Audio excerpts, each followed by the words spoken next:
Ne güzel ağamdı bu. Allah bu seyircimizi Sarxanlı elinden obasından eski eylemesin. Sağ Güzel ol. seyirci. Amin. Allah gömür. Amin. Birimiz gelmişik Tofi'nin nəvəsinin qütörtüsünə. Allah xeyir versin. Nətər deyim?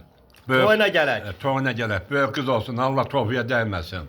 Ağam Allah səni bu Sarxanlı kəndindən eski eylemesin. Sağ ol. Allah Sarxanlılarda həmişə qapısına toy qismət eləsin. Gələk ağa biz işləyək. Amin, amin. Amin ay Allah. Amin. Allah yaxşıların canını sağ eləsin. Amin. Pisləri də yoluna qaytarsın. Bizim Rusiyyətdə də yaxşı qardaşlarımız var. Onlar da Allah Taala Hə. yaxşı günlər qismət eləsin. Amin. Azərbaycana yaxşı pullar yollasın.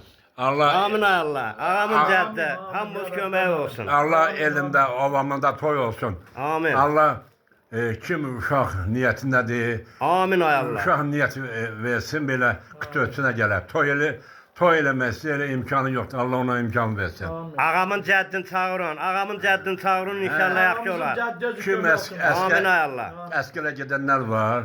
Allah onları sağ-salamat gəlsin. Atasının, anasının yanında. Nə bilim, məktəbə gedənlər var. İnstituta. Allah onları institut qismət eləsin. Toy Amin. eləyənlər, Allah sənin də balanı toyuna gələk. Sağ ol baş ödünüm Cəddim ağam. hamınıza kömək olsun. Sağ ol. Ağamın cəddi hamımızın köməyi olsun. Bura Sarxanlı kəndidə. Gözəl Sarxanlı. Bir de ben de bir şey